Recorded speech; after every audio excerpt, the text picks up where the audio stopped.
सोमवार के व्रत को लेकर मान्यता है कि इस व्रत को करने से भगवान शिव अपने भक्तों की मुराद जल्दी पूरी करते हैं।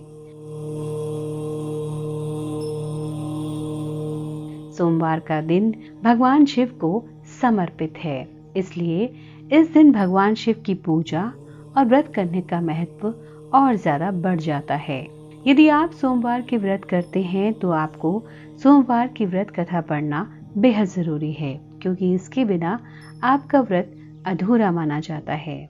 तो आइए सुनते हैं सोमवार व्रत कथा।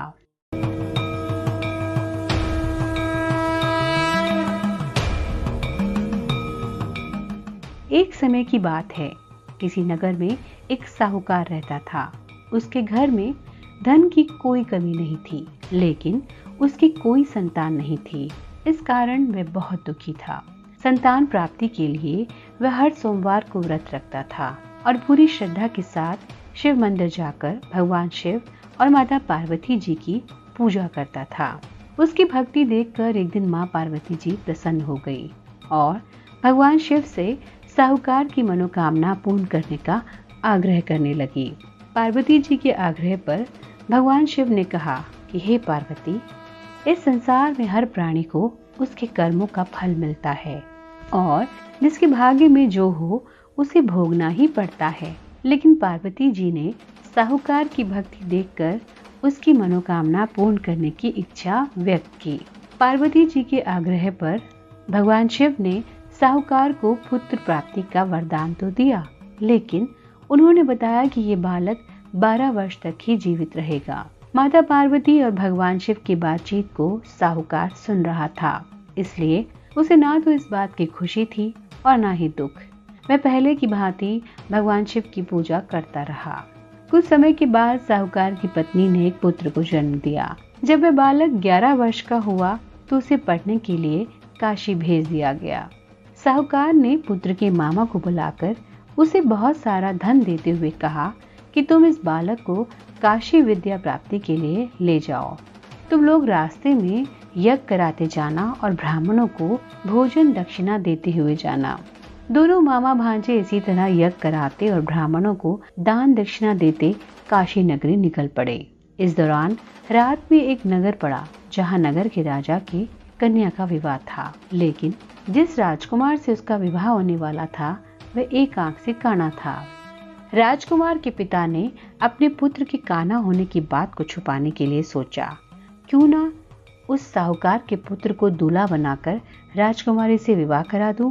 विवाह के बाद इसको धन देकर विदा कर दूंगा और राजकुमारी को अपने नगर ले आऊंगा। लड़के को दूल्हे के वस्त्र पहनाकर राजकुमारी से विवाह करा दिया गया। साहूकार का पुत्र ईमानदार था, उसे ये बात सही नहीं लगी, इसलिए उसने अवसर पाकर राजकुमारी के दुपट्टे पर लिखा कि तुम्हारा विवाह तो मेरे साथ हुआ है, लेकिन जिस राजकुमार के संग तुम्हें भेजा जाएगा वह एक आंख से काना है। मैं तो काशी पढ़ने जा रहा हूँ। जब राजकुमारी ने चुन्नी पर लिखी बातें पढ़ी तो उसने अपने माता पिता को ये बात बताई। राजा ने अपनी पुत्री को विदा नहीं किया, फिर बारात वापस चली गई। दूसरी ओर साहूकार का लड़का और उसका मामा काशी पहुँचे और वहाँ जाकर उन्होंने यज्ञ किया। जिस दिन लड़का 12 साल का हुआ उस दिन भी यज्ञ का आयोजन था। लड़के ने अपने मामा से कहा कि मेरी तबीयत कुछ ठीक नहीं है। मामा ने कहा कि तुम अंदर जाकर आराम कर लो। भगवान शिव के वरदान अनुसार कुछ ही देर में उस बालक के प्राण निकल गए। मृत भांजे को देख उसके मामा ने विलाप करना शुरू किया। संयोगवश उसी समय भगवान शिव और माता पार्वती उधर से जा रहे थे। माता पार्वती ने भोलेनाथ से कहा, स्वामी, मुझे उसके रोने का स्वर सहन नहीं हो रहा है। आप इस व्यक्ति के कष्ट को अवश्य दूर करें। जब भगवान शिव मृत बालक के समीप गए तो वह बोले कि ये उसी साहूकार का पुत्र है जिसे मैंने 12 वर्ष की आयु का वरदान दिया था। अब इसकी आयु पूरी हो चुकी है। लेकिन माता पार्वती ने कहा, हे महादेव, आप इस बालक को और आयु देने की कृपा करें, अन्यथा इसके वियोग में इसके माता पिता भी तड़प तड़प कर मर जाएंगे। माता पार्वती के पुनः आग्रह पर भगवान शिव ने उस लड़के को जीवित होने का वरदान दिया। भगवान शिव जी की कृपा से वह लड़का जीवित हो गया। शिक्षा पूरी करके लड़का मामा के साथ अपने नगर की ओर वापस चल दिया। दोनों चलते हुए उसी नगर में पहुंचे जहां उसका विवाह हुआ था। उस नगर में भी उन्होंने यज्ञ का आयोजन किया।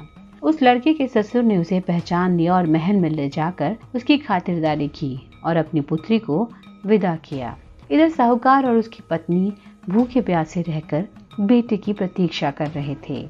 उन्होंने प्रण रखा था कि यदि उन्हें अपने बेटे की मृत्यु का समाचार मिला तो वे भी प्राण दे देंगे, परंतु अपने बेटे के जीवित होने का समाचार पाकर वे बेहद प्रसन्न हुए।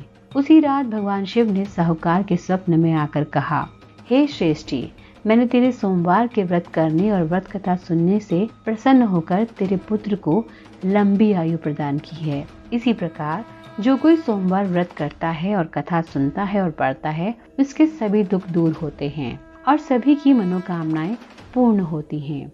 नारद पुराण में सोमवार व्रत का उल्लेख मिलता है। इस दिन सुबह उठकर स्नान करें, फिर भगवान शिव पर जल चढ़ाने के लिए उन्हें बेल पत्र अर्पित करें, साथ ही भोलेनाथ संग माता गौरी की विधिवत पूजा करें। इसके बाद व्रत कथा सुन अपने व्रत को खोल सकते हैं। मान्यता के मुताबिक इस व्रत में 3 पहर का उपवास रखा जाता है, यानी शाम के वक्त व्रत खोल दिया जाता है। दरअसल सोमवार व्रत के 3 प्रकार होते हैं। इनमें प्रति सोमवार व्रत, सौम्य सोमवार व्रत और 16 सोमवार व्रत शामिल है, परंतु इन सभी व्रतों में पूजन विधि एक समान रहती है। आप हमारे वीडियो में लाइक या कमेंट कर सकते हैं और ऐसी ही और वीडियोस के लिए आप हमारे चैनल को सब्सक्राइब कर सकते हैं।